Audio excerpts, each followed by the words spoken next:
we're playing against the house, right? Like Yes. Meta has all That's their right. data. Yeah, if I had one piece of advice to founders is like you have to share these numbers with your peers. Does that mean that Bing and Google do perform similarly?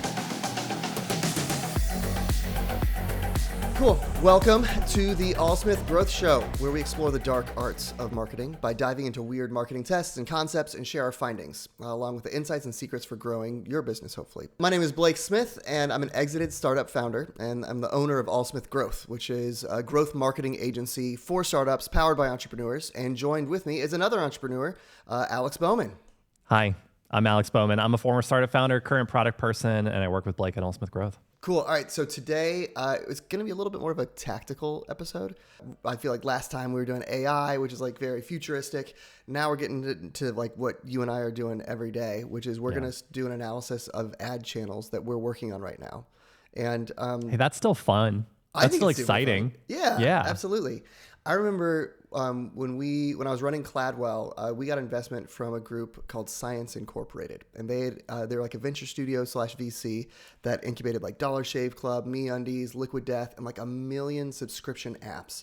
And so I remember when I first met Mike Jones, who was the CEO there, he just started peppering me with like, okay, what's your cost per click on this channel? And then he's like, okay, what's your install to account creation? What's your account creation to trial rate?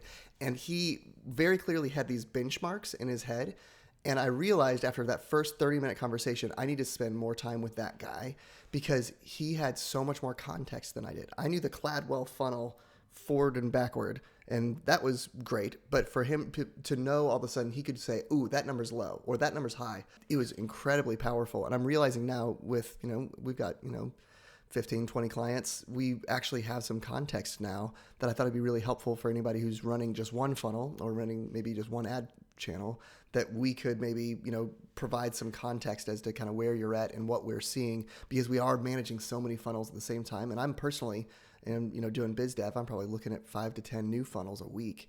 I feel like it's building our context and our wisdom, if that makes sense. I don't know if you've been exposed to like the solo blinders view versus, Yeah, absolutely. I mean, when you sit and stare at the same thing over and over again, you sort of get lost in it and you don't remember, you forget that there's this bigger picture of not only other channels, but there's other people who have done different things, and you're constantly trying to see, if there's ways that you can optimize the thing that you're doing. But it's so easy just to like try and squeeze out and optimize without seeing the bigger picture of these other opportunities that exist out there, these completely other approaches that you just aren't thinking of because you get so lost in your funnel.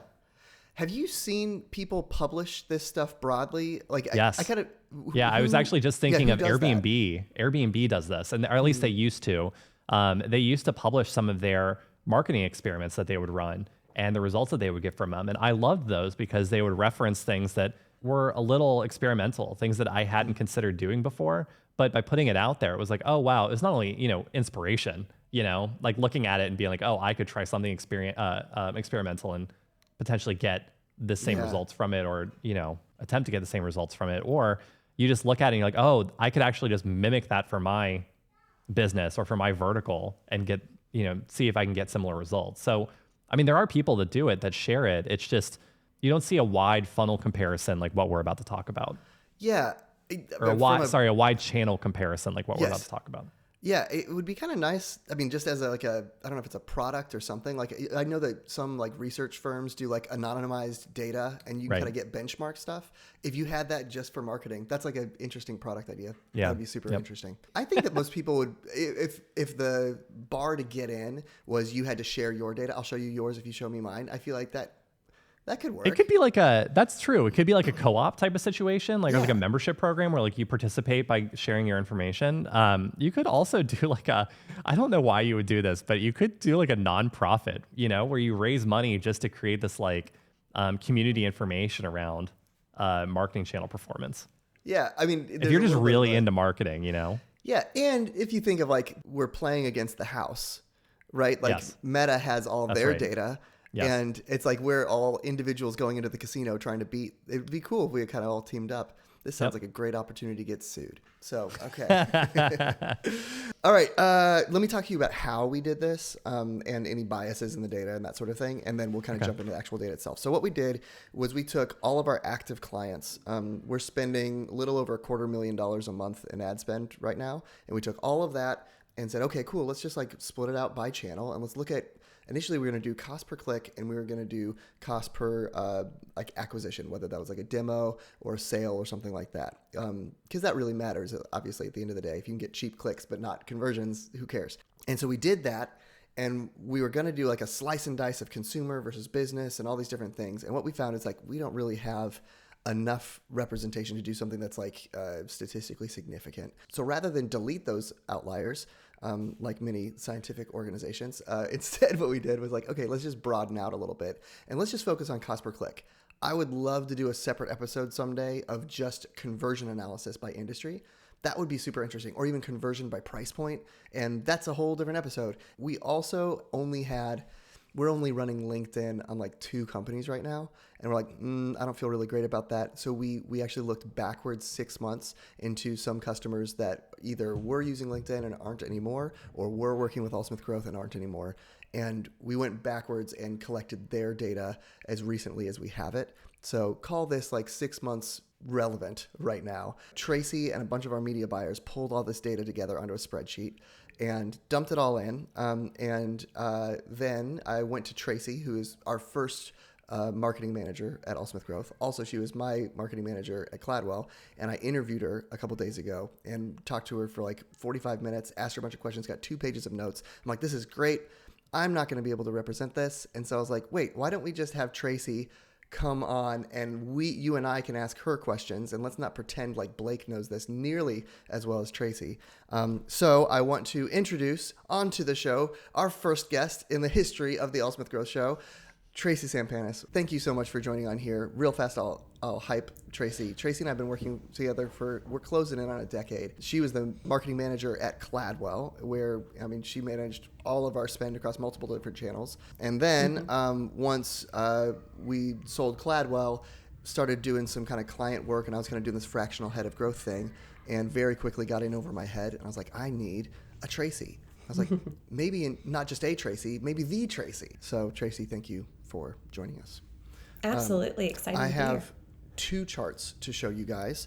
One is really more for context, but and then the other is the meat of it, looking at cost per click. All right, so this is just for context. This is a breakdown of how we're actually spending right now at Allsmith Growth. And so this is just percent of total spend.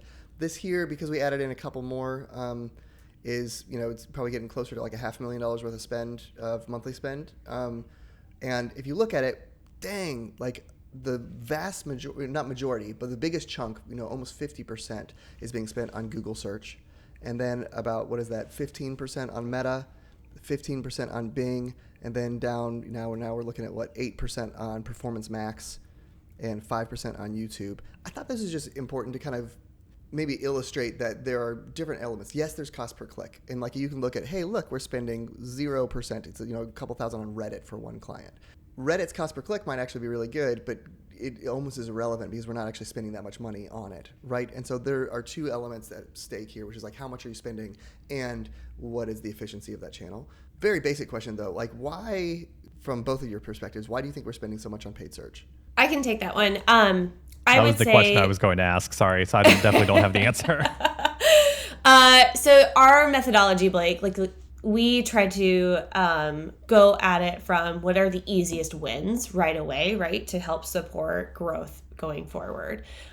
Sometimes, and in most cases, Google search is going to be the best bet. We're going to try to hit all parts of the funnel. There's a ton of brand spend that we do as well with our clients. So that's kind of a caveat here, where they're really trying to support because we're building awareness across other channels. But Google search is pretty consistent when it comes to driving traffic, especially if you know what they're searching for. So that's always a good starting point to go with that channel. So rather than maybe start with a billboard that says, you should be concerned about this, and here's my brand, you're just going towards the people who are already concerned about the thing. They're searching it on Google and saying, hey, here's my brand. So it's just lower funnel. And so it makes sense to start there. Can you also talk a little bit about how you think this would have looked had we have done this 12 months ago? I'm specifically looking at the bar for Meta. With Meta, I think that was the number one channel. It has the highest amount of reach. People are there. It spans across all of Meta's, portfolio of Instagram, WhatsApp, all that kind of stuff. What happened is we lost a lot of tracking of conversions, and so that data becomes less reliable. With all of that change, a lot of shift has happened to moving budget to search. So Meta became kind of like this black sheep of the family of digital ads. It's starting to come back. There are some ways to go at it. You just need to be a little bit more proactive with your creative. You need to kind of know who your audience is. And that puts a lot more effort on the founder or on their marketing team. Whereas Google search, you kind of know what you're going after. You can write your ads.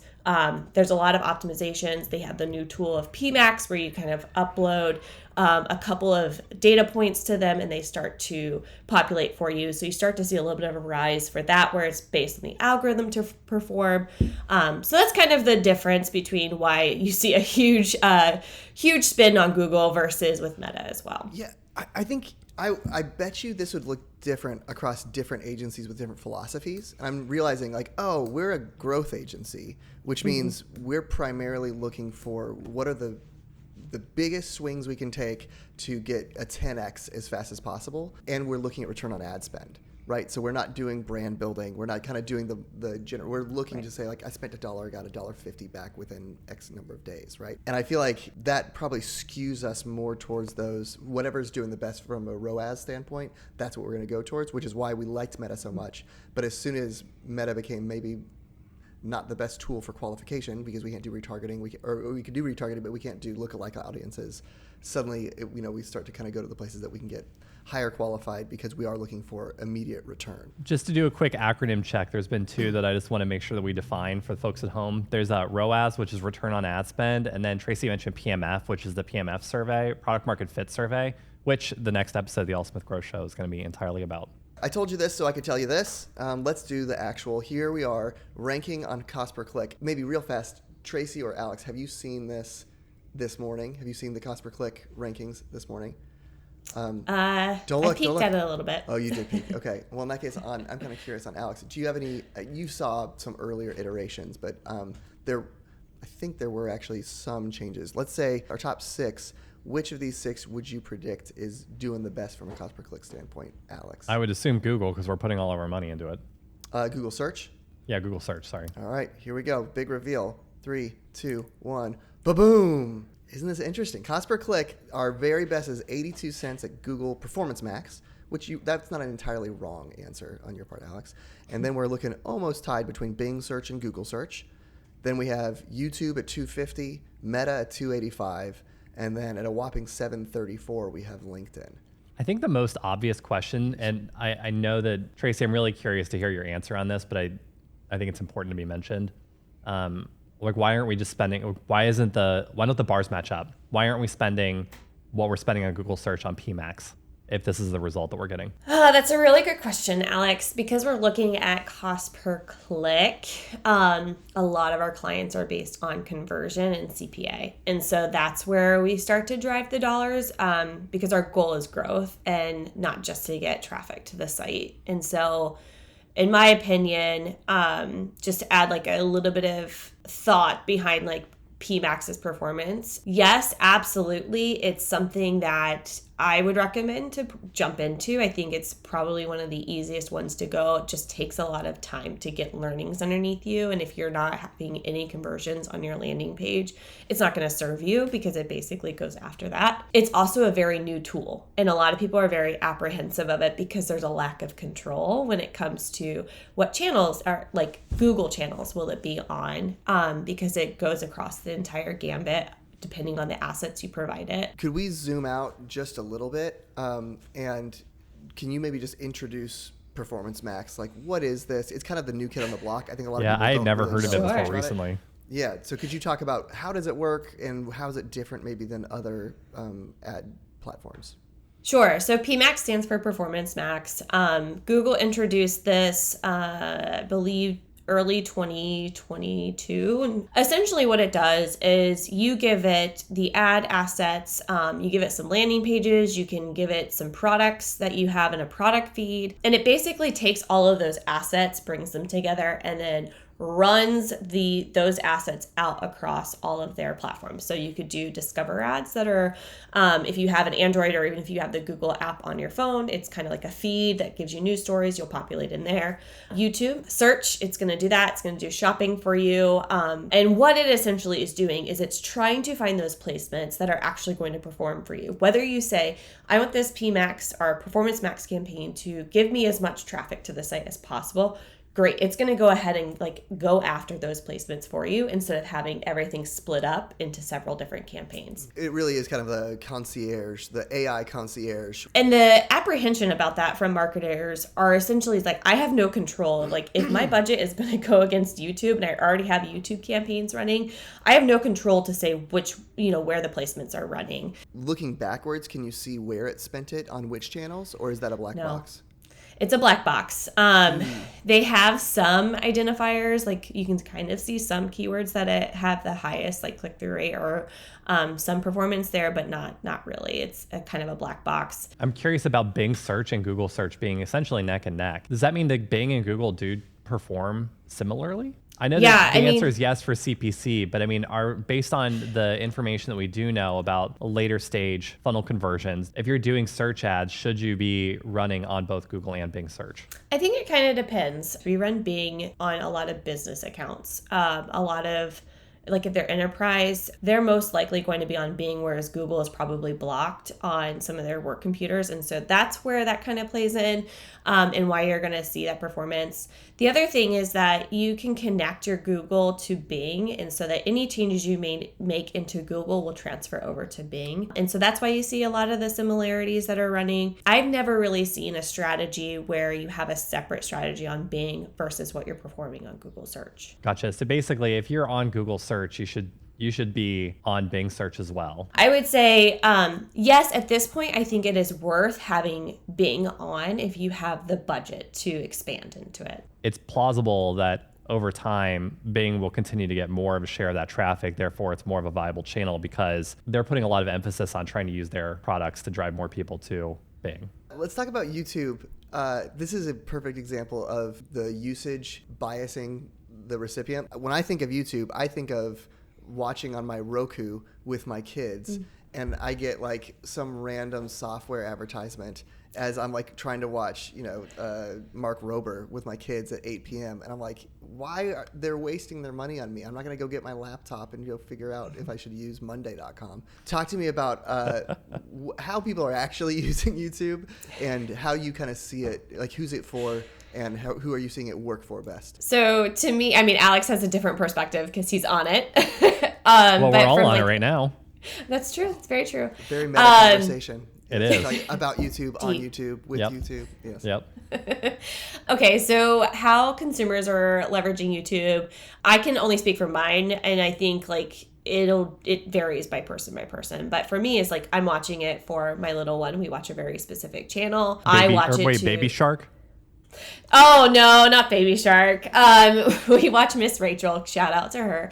I'm sure she's a fan of the Allsmith Growth Show. Yeah, we'll get her. She watches. We'll get on the show next episode. Yeah. But yeah, so I watch for education on my own business. There's constantly people who are out there talking about what's happening in the market. I also do research. I also try to manipulate the algorithm by what I'm watching to see what competitors are doing and how they're out there. That's how I use it. I think the average person is really there for entertainment.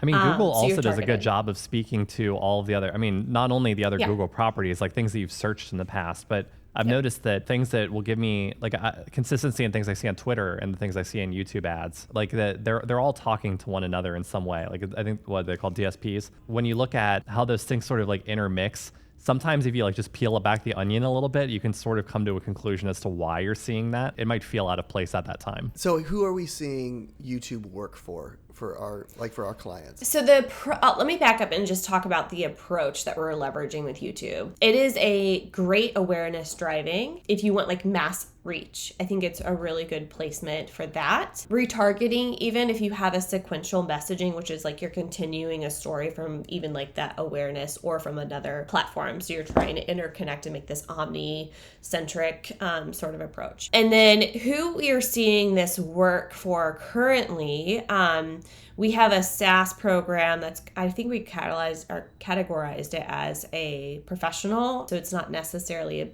it's not for business to business, but it's not absolutely for consumers. If you're making the decision to jump into YouTube, I think you should start, if you have a small budget, start with a hyper target. If there is a competitor channel, or if you have your own channel, you can put ads in front of that, or even do some retargeting. If you have in companion with your search campaigns, you can absolutely run the YouTube in tandem with that. So if they've searched it, they saw you there. It's just kind of like a re-ping of a retouch point for you to be top of mind for them. When you're using YouTube ads, do you look at it as something that is like a TV commercial where it functions primarily as like brand awareness? Or do you find that something like YouTube, given the fact that it's often viewed on something that can do a direct conversion, is actually more likely to directly activate someone than someone watching a TV commercial?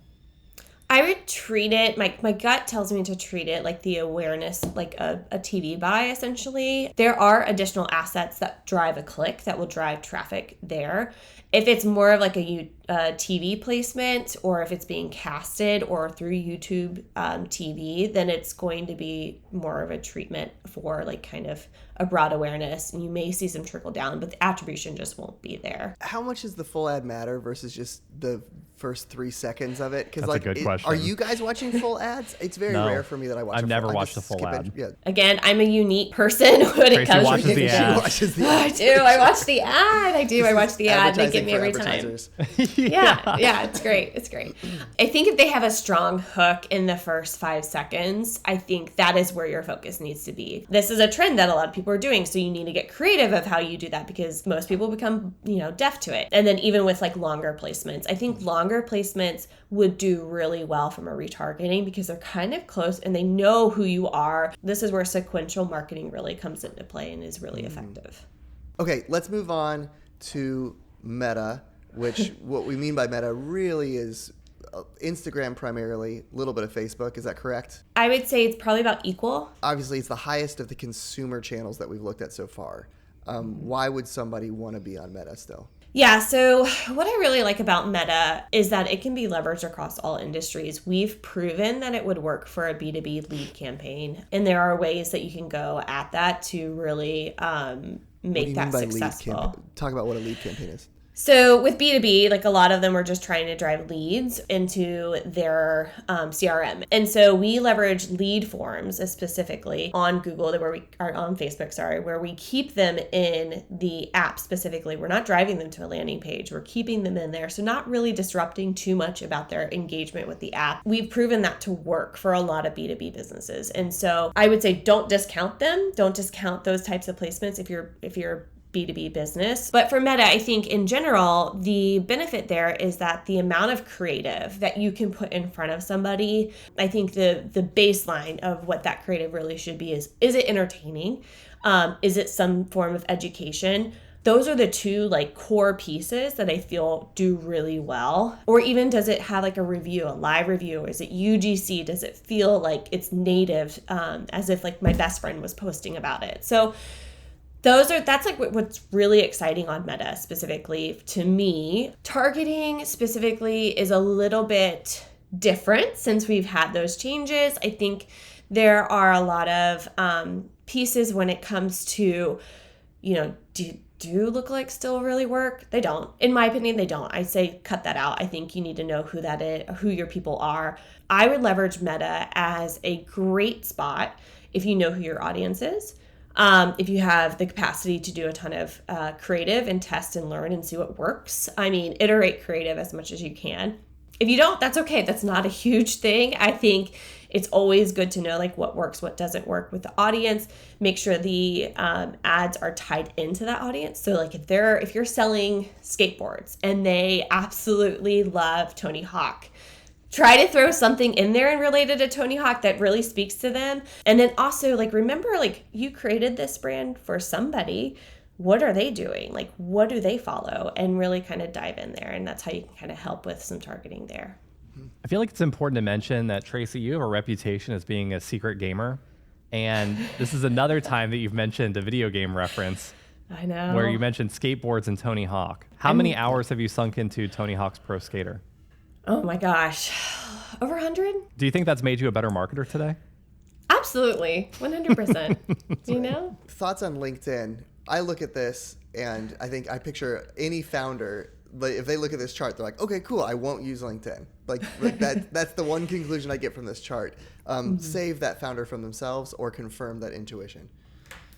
Yeah, absolutely. I think a lot of so LinkedIn is, for our perspective, is still pretty new for us as a team, because we try, like, our goal is to really focus in of quick wins and then build out from there. And so LinkedIn has become like a testing ground. How does the creative play? How does, like, the targeting work? And if there isn't, like, a conversion pixel that's been up and running for a while, or if the brand isn't super active on LinkedIn, it can kind of be a little bit expensive for you. And so just think of it as like a growth channel that you'll need to invest, just like when you're starting any other channels. The other thing is, like, think about LinkedIn. Like, LinkedIn, a user on LinkedIn is really kind of just there to gloat about their professional. My apologies if I'm offending anybody, but it's essentially to gloat about their professional or to connect with other professionals. It's not necessarily to be advertised to. You have to outweigh, like, what are you targeting? How are you speaking to them to capture their attention and to drive conversion? Theoretically, LinkedIn is just amazing. It's like, cool, I can go to because you can do by region and by job title and by where they work and by company, yeah. Right, like you can slice and dice so amazingly. Yeah. But I see so few people actually winning by doing that. People think that they're in their current job mindset when they're on LinkedIn. And I actually think that psychologically, they're in the opposite of that. They're actually thinking about leaving their job, or they're thinking about envying other people's job, or they're just like pretending to be it's sort of like an productive. aspirational platform. Yes. And so, and I think, so then it's like, do you wish you were more efficient in your current, copywriting job? It's like, no, I don't want to think about that right now. I'm on LinkedIn. When it's like hilarious, because that's the only data we have about you is the job, which is almost the least relevant information about you on that channel. There's some mix that feels off. If you target certain companies and then certain job titles, and you're pitching a product to them that allows them to work, like, do their job better, and you frame it in the context of, like, this will, get you promoted. Obviously, maybe not in that exact wording. That to me is compelling. I post once a week. I do twice a week. I post something around Allsmith Growth, and then I do something personal. And I just have been doing that for months. And what I've noticed is that, hands down, the personal posts always perform best, and often by a factor of 100. Like, my most popular posts are typically about my family. I actually think that the family thing does tie in really well to what we were talking about. If you think about, like, LinkedIn being a platform where people are aspiring to their next phase, or to do better, or to get a job at a company they want, really ultimately it's to live a better life. And to a lot of people, that means, giving a better life for your family. Like, that actually does jibe with the things we're talking about, just a little bit of a different approach mentally. And honestly, I think this conversation is really important. I think we're diving into this just about LinkedIn, because LinkedIn is sort of like, well, one, it's the biggest bar on here, and I think that's worthy of discussion. And perhaps one of the bigger, shall we say, enigmas in the startup growth marketing arena. But I mean, these are important things to think about as a startup getting into any sort of growth on any channel. Is just because you're, one, you can't message to yourself, and two, you really have to think through who your core customer is and how that person, like, what drives that person, because ultimately the messaging that you create needs to hit that. And if you don't hit that, you're not going to reach them. They're just going to skim right past you. Yes, and what drives them is likely more than just the next step, right? It may be is a vision of a better life in some way, shape, or form. Yes. Yeah, that's really good. So, Tracy, as we're kind of wrapping it up, I would love just your general advice to founders in 2023. If they're saying, I know I need to get into some sort of paid ads, what is your advice to them? Yeah, so I thought about this a lot. there's 5 parts. And I think the first is always knowing who your core audience is. I think Alex hit it home of like, think about the platforms, what they're doing on those, how to talk to them. The next is like, don't discount channels that may not feel right? Just like we talked about our Meta for B2B businesses. Just think about that a little bit. Develop a multi-touch approach. So don't just think you're going to use one channel and drive an instant conversion. You're going to have multiple touches there. And like, if you're only able to be on Google search, great. What can you do from that to create a full funnel approach so you're hitting them multiple times? Easy peasy, at least in my mind. And then I think another opportunity is leverage your organic community and how can you blow that up, right? So like, for one company that we had, right? I don't know if we're able to say it, but InsureGrid, we have them. And when we first started, they started out with a lot of organic on LinkedIn, leveraging their community and really trying to push forward to get them in that space and to really kind of get some hype going. I think that is going to, if you create a community and you get interaction from them, that's going to create a really good LTV when it comes down to the end of the road. And then test the crap out of creative. That is the number one like place in which you need to really, really buy into and really spend a lot of time. And then final is just remember who you built this for. Bring it back down to that and focus on where they're going to be at. Great. How about you, Alex? Any final thoughts? I thought this was just very interesting to see the numbers and see them on a bar chart next to each other and just look at CPC. Sometimes it's just nice to set expectations, I think, on a per channel basis. There's a bazillion different factors involved in what a startup can expect to pay for a CPC or cost per acquisition. But at least talking about this is a good starting point, and giving people a frame of reference is super important. Yeah, I think that's totally right. Yeah, if I had one piece of advice to founders is like, you have to share these numbers with your peers. You need first, you need to have peers. Like as a founder, you need to be talking to other founders who are also trying to use the same channels for growth as you. It's good for your mental health. It's really, really good. You can avoid so many mistakes and, remove years of experimentation off of your life just by sharing information. And it drives me crazy when founders don't go to meetups to hang out with each other. Life is short. Don't waste your time on mistakes that could be avoided by just having a conversation at a bar asking, oh, what are you spending on Performance Max? All right. I think that's about it. For anybody who is stayed along this entire time, thank you for sticking around the whole time. You can subscribe on YouTube. You can subscribe on Spotify. You can go to allsmith.org. We write up the show notes and we break it out by chapter, so you don't have to listen to the entire thing or watch the entire thing. You can hop around. I would love to maybe call out anybody on the YouTube side or even the LinkedIn side if they want to comment on anything they see on this analysis or questions that you have. Or share stories that they've had. Yeah, share stories. Stick around. Next episode is going to be on product market fit, and it should be out in a month. Thanks, everybody. Thanks, everybody. Bye. Thanks, guys. Bye.